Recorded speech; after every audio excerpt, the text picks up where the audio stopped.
அப்பாடா, ஒரு வழியா முட்டையை வாங்கிட்டு சித்தி. என்னமோ அவ வீட்டு சொத்தை கொடுக்கற மாதிரில பேசுறா. ஆமா சுந்தரி, அவ கிடக்குறா. அவ வயசு நமக்கு தெரியாது. எப்படியோ சித்தி, 2 ரூபா மெனிக்கு 60 ரூபாய்க்கு முட்டையை வாங்கிட்டு வந்துட்டான்.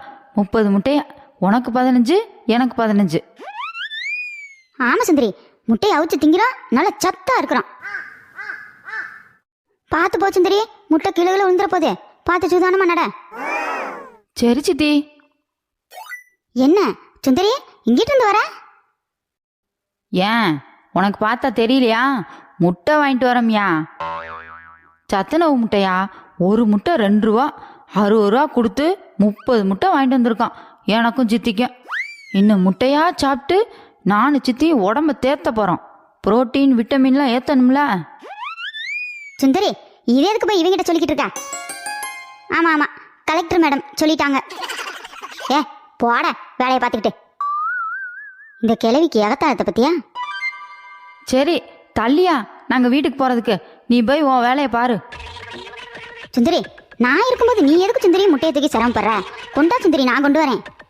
என்னைக்குமே இந்த சுப்பு பொண்டாட்டியை கொடுமைப்படுத்தினதா சரித்திரமே இல்லை. கொண்டா சுந்தரி. வேணாம், இவங்கிட்ட கொடுக்காத, உடச்சு பிடிச்சு போடுவேன். செயல்ல இறங்கிட வேண்டியதான். சொல்லிக்கிட்டே இருக்கேன். கொண்டா சுந்தரிங்க, நான் கொண்டு வரேன். ஐயோ, உடஞ்சு போச்சு. என்ன உடஞ்ச முட்டையை வாங்கிட்டு வந்திருக்கீங்க? ஐயோ, முட்டையை உடச்சுட்டானே. முட்டை போச்சே, முட்டை போச்சே, என் புரோட்டீன் வைட்டமின்லாம் போச்சே. என்னையா அப்படி முட்டையை உடச்சுட்ட?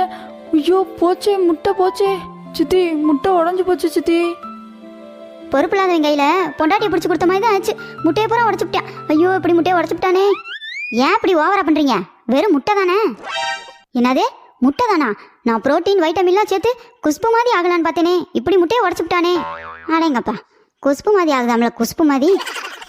யோ பேசாம போயிரு. சுந்தரி, உங்க சித்தி தான் சிரிப்பு காமிச்சுக்கிட்டு இருக்காங்க. சும்மா இருக்க சொல்லு. குஷ்பா முன்ன பின்ன பார்த்துருக்காங்களா? சே, இப்படி வீணாக்கி விட்டானே. உடஞ்ச முட்டையை நீங்க வாங்கிட்டு வந்துட்டு என்னையவா சொல்றீங்க? போங்க வேலையை பார்த்துக்கிட்டு. என்னயா சொன்ன? எனக்கு அப்பவே தெரியும் சுந்தரி, இப்படிதான் இவன் ஏதாவது செய்வானு. ஏயா, கஷ்டப்பட்டு இப்படி வாங்கிட்டு வந்த முட்டைய உடச்சு விட்டீல, உன்னைய சும்மா விட மாட்டேயா? அப்புறம் பச்சை பிள்ளைய திங்கிற முட்டையா பதுக்கியா வாங்கிட்டு வரீங்க? பதுக்கி என்ன கொழுப்பு, எப்படி பேசுறான் பாரு. ஐய, இந்த கிளை வேற எஸ்டா விட்டு போட்டு விடுதே. சுப்பு, ஓடிரு. கொஞ்ச நேரம் இங்க நின்ன அவ்வளவுதான். யோ இங்க வாயாங்க. வரமாட்டேனே, சிக்க மாட்டேனே, சிக்க மாட்டேனே. நீ என்ன பண்ணுவ, என்ன பண்ணுவ? எகத்தாளத்தை பத்தியா சுந்தரி? ஏ போ கிளவி. யாரடா பார்த்து கிளவிங்கிற? நில்றா, முடிஞ்சா பிடிச்சுக்கோங்க. யோ நில்லியா. எங்க வர்றாங்களா? ஐயோ வர்றாங்களே. இந்த கிழவி கால் வலிங்குது, இந்த ஓட்ட ஓடியாருது. 2 ரூபா முட்டைக்கு எப்படி துரத்துறாங்க பாரு. நல்ல குடும்பத்துல வந்து வாக்கப்பட்டடா சுப்பு நீ. யோ நிக்கிறியா இல்லையா? இன்னைக்கு கைக்கு சிக்கு கொத்து புரோட்டா போட்டுறேன். ஐயோ, ரொம்ப ஆக்ரோஷமா வேற துரத்துறா. திங்கிற வண்டனாவே இப்படிதான் ஆயிடுவா போல. சரி ஓடு சுப்பு. விடாத சுந்தரி, புடி சுந்தரி அவனை. சரிங்க மக்களே, நம்ம சேனல் பிடிச்சிருந்தா லைக் பண்ணுங்க, ஷேர் பண்ணுங்க, சப்ஸ்கிரைப் பண்ணுங்க. நாளைக்கு இன்னொரு கதையோட வர மக்களே.